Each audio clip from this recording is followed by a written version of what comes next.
Welcome to Encounter on the Voice of America. On this edition of the program, accountability for possible Russian war crimes and crimes against humanity in Ukraine.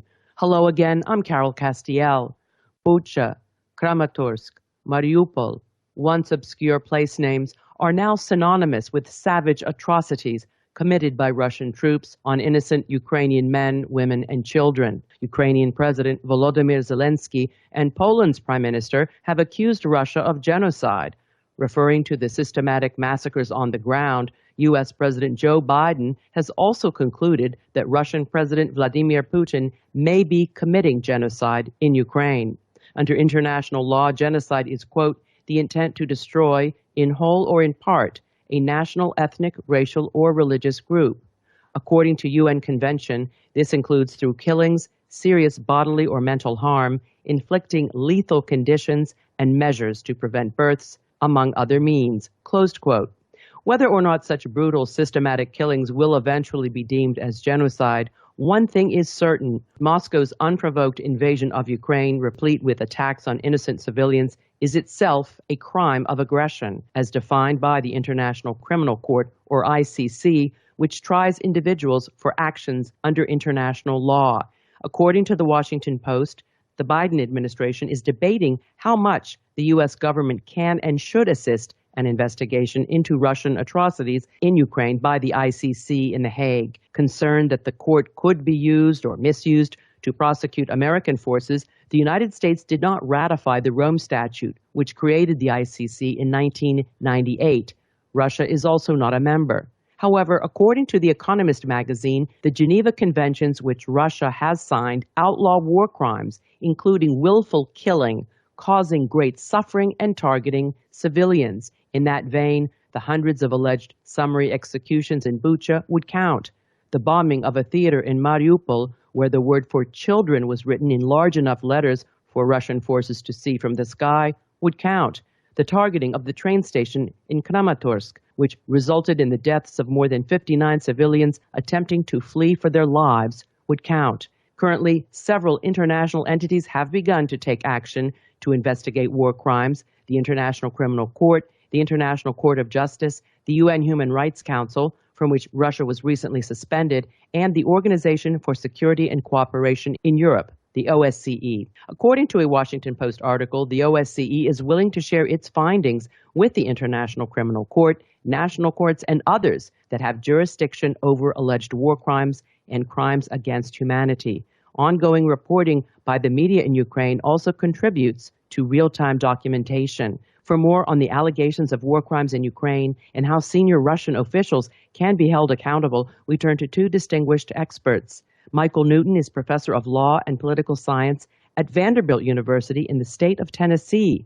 From January 1999 to August 2002, he served as senior advisor to the ambassador at large for war crimes issues in the U.S. Department of State.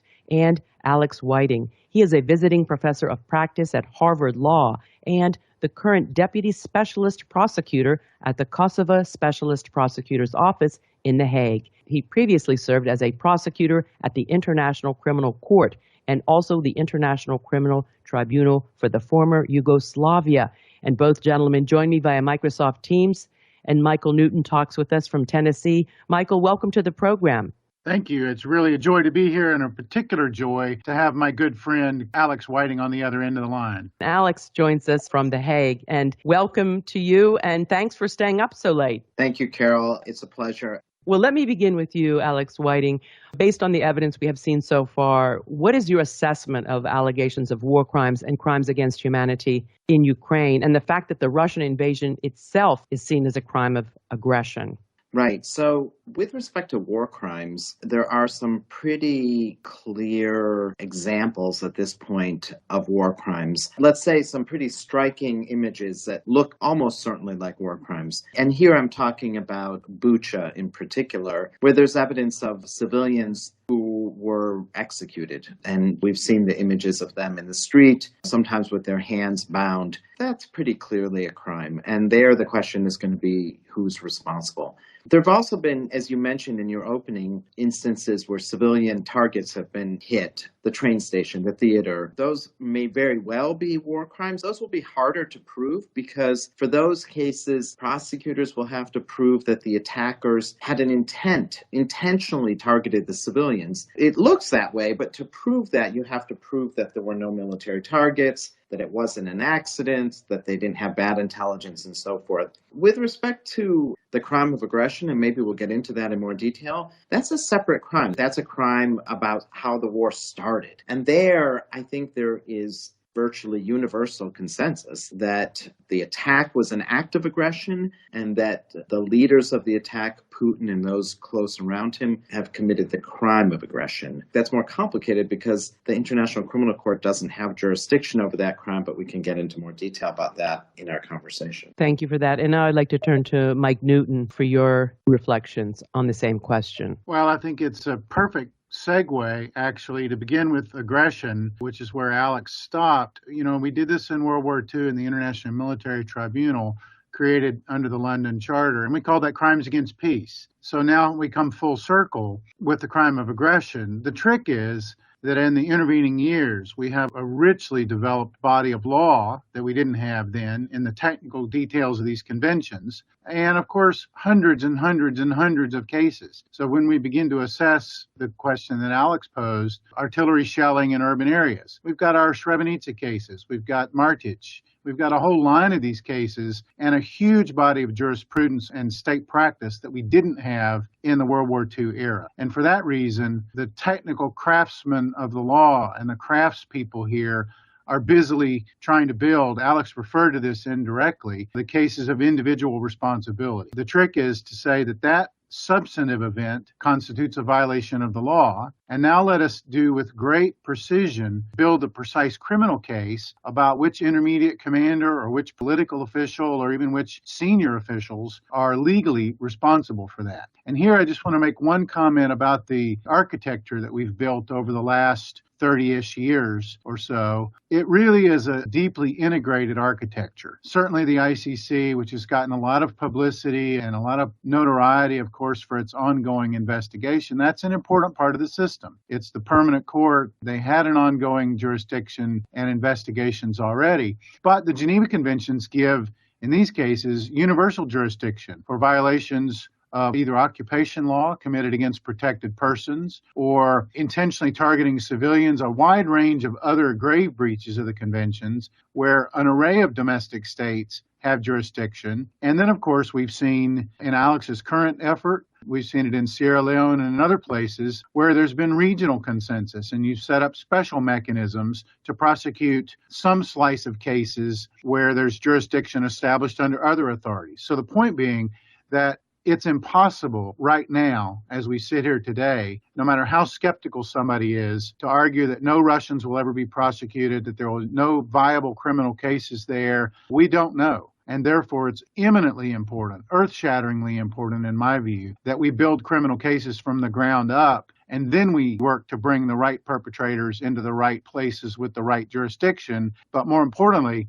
charges that can be supported beyond a reasonable doubt based on the existing body of law. So the premium right now is on really complex, detailed investigation. Well, back to you, Alex Whiting, to talk about those detailed investigations. Of course, it's rather difficult, I imagine, during an ongoing war, but we are seeing a lot of documentation. We're seeing the use of cell phone videos and people on the ground, the OSCE. Talk about the importance of this stage and why it's important to press on with the compilation and documentation of these alleged atrocities.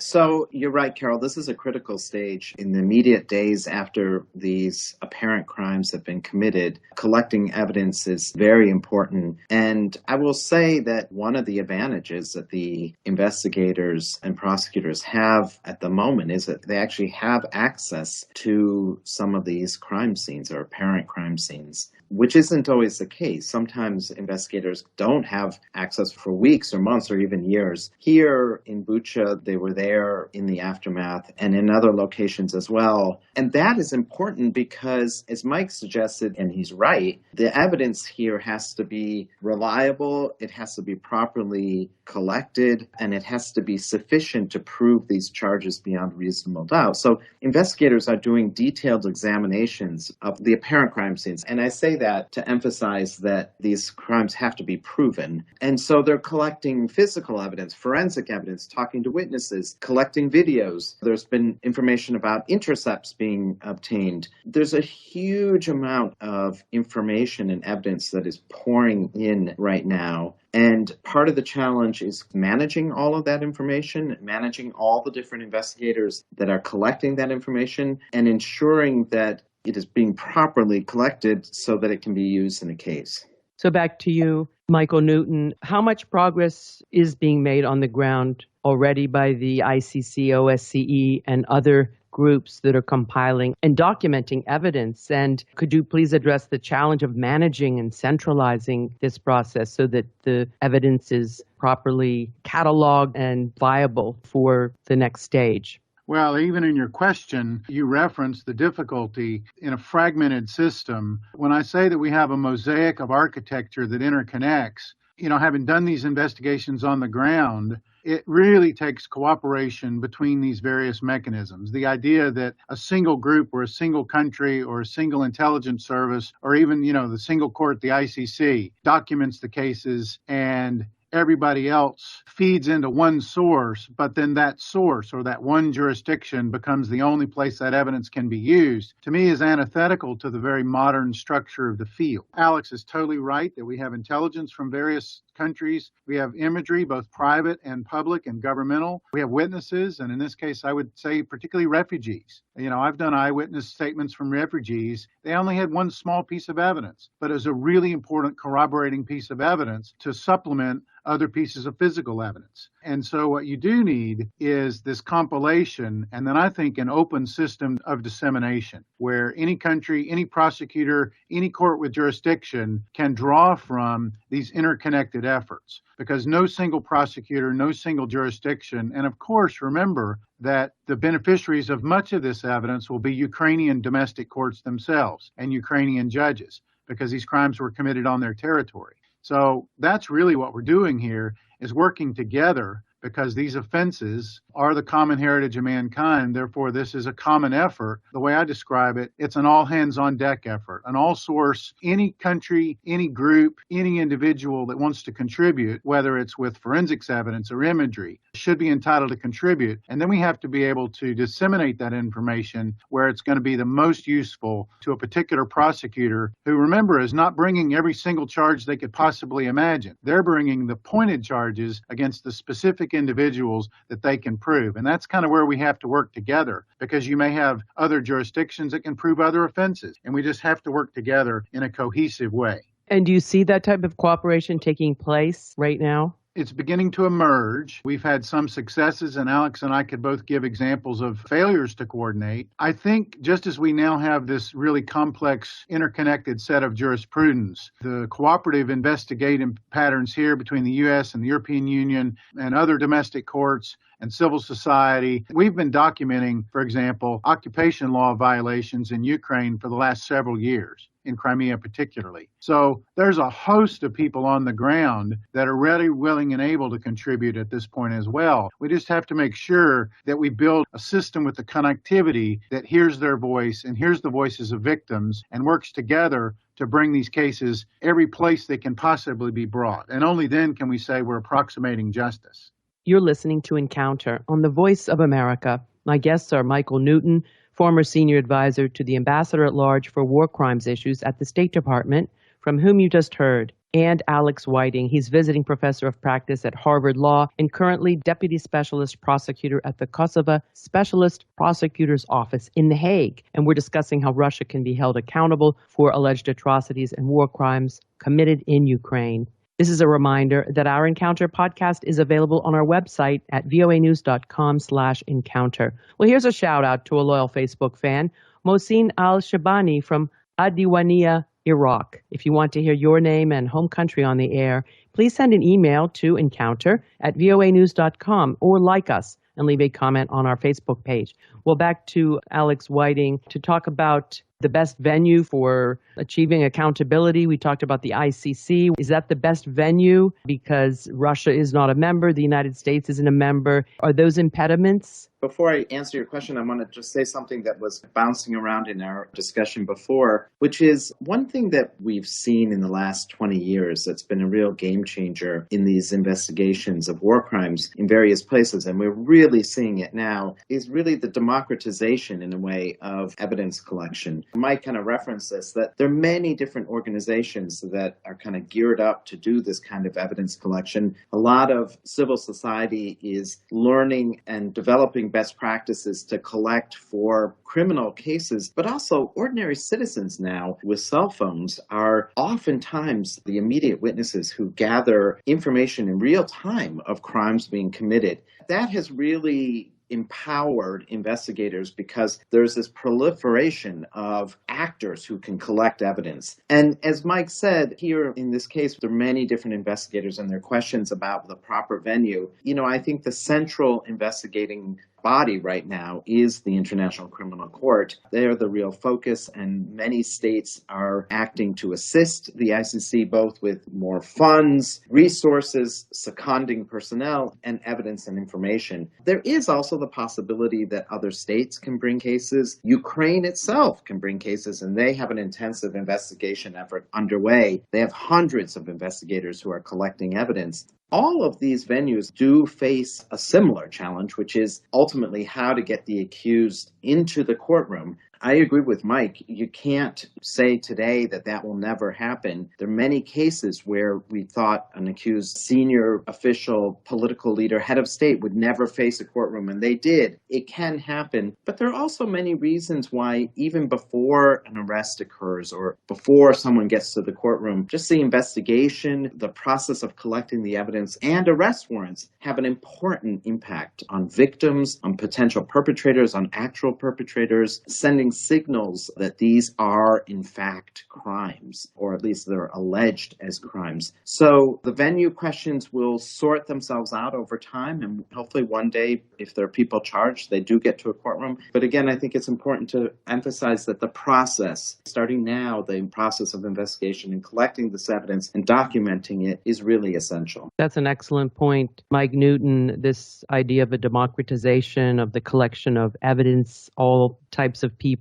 actual victims, members of civil society, journalists are contributing. What is your take on the venue? Is that also something that it's better that there are all types of venues where charges can be made? The ICC is maybe the gold standard, but not the only place. And again, the impediment being Russia not being a member, the United States, to what extent can it play a role, even though it is not, a member? We're seeing here in this country, even among Republicans who generally oppose the ICC, that sentiment is starting to change given the depredations by the Russian regime in Ukraine. So let me kind of start back with the U.S. piece. One of the things that happened while I was still at the State Department was we negotiated a particular provision of U.S. law that permits cooperation with the ICC, which the United States has, notwithstanding the larger political rhetoric, a fairly documented, fairly complete record of cooperating in particular cases in a pragmatic way when it's appropriate. That legislation is on the books. It already gives us the ability to cooperate on these cases in Ukraine against Russian officials where it's appropriate. But that's where I think we have to have the mechanisms in place to support not only the ICC, which is totally appropriate, but also domestic jurisdictions or any other jurisdiction that gets created by process. But I sort of wanted to extend Alex's thought, which I thought was spot on about the democratization. There's two other really important aspects of this. One is the fact that any Russian officials, civilian or military, who face trial will always do so against the backdrop of a fairly intensive political process. So the more evidence that is out there and the more public it is and the more clear it is, absolutely helps document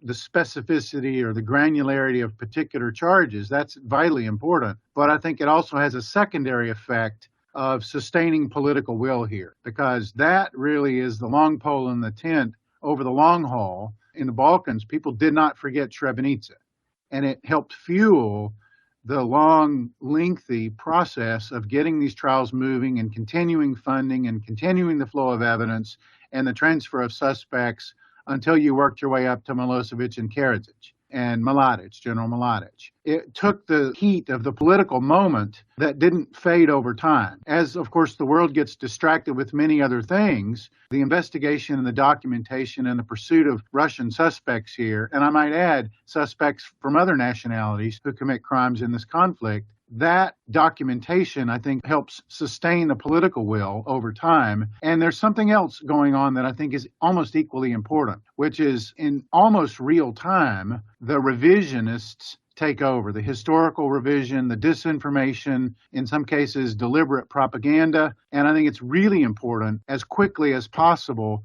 to get to truth, to get to real evidence. One of the examples from a long time ago, when the Halabja massacre happened, the gassing of Kurds in Halabja, the immediate press accounts that night on national world media were about an intense conflict between Iraq and Iranian forces. Well, that was false. And it took the granular evidence to say, no, this was a deliberate attack against a civilian population, and here's how it unfolded in granular detail. So I think what's going to happen over time is that we do exactly the same thing in Bucha and Mariupol and Kharkiv and some of these other places where there's allegations thrown around. We don't pay attention to the media. We pay attention to the actual evidence produced in granular detail. And that is vitally important to sustaining momentum towards prosecutions of appropriate perpetrators over the long haul.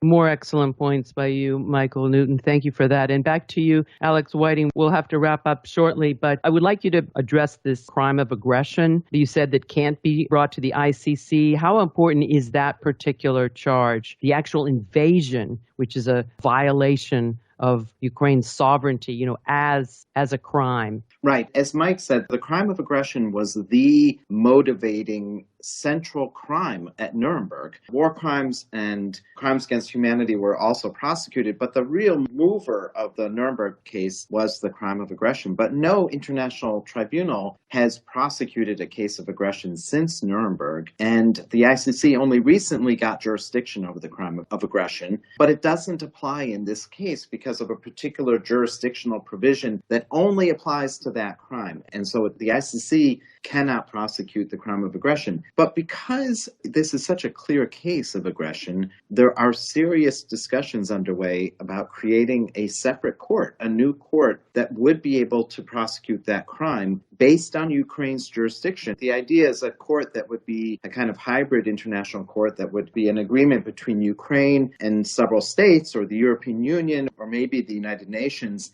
All these ideas are being bounced around. And that would be a remarkable development because it would allow the prosecution of what is a very clear act of aggression in this case. But it would also be historically very significant to have another major prosecution of aggression and resurrect this crime, which, as I said, since Nuremberg has never been prosecuted. Michael Newton, what are your thoughts regarding this crime of aggression and how to address it, since the ICC can't do it in this particular case? Well, I really think we're at a watershed with particularity for the crime of aggression, but also I think for the larger integrity of the field of international criminal justice, whether we want to talk about war crimes deliberately committed on a massive scale against civilians or ongoing crimes against humanity. There's an old piece of literature that Robert Jackson, the American prosecutor at Nuremberg, used to quote. He would say, "Grant us grace to fearlessly contend against evil." And in that context, then the idea is that aggression is the macro crime that carries within it the seeds of all of these other crimes. And for that reason, I think you're seeing a watershed. You're seeing political ramifications in the United Nations. You're seeing realignments in world politics. And Alex is right. It'll be remarkable to create a separate process to address what is absolutely a violation of the most fundamental principle of international law, which is enshrined in Article 2 of the UN Charter. The idea that the use of transnational force against states is limited to those very clear legal principles, and you can't abuse those. That's all the time we have on this edition of Encounter. I'd like to thank my guests, Michael Newton, former senior advisor to the Ambassador at Large for War Crimes Issues at the State Department, and Alex Whiting, the current Deputy Specialist Prosecutor at the Kosovo Specialist Prosecutor's Office in The Hague. Encounter was produced in Washington with technical assistance from Rick Pantaleo. I'm Carol Castiel. Join me again next week for another encounter on the Voice of America.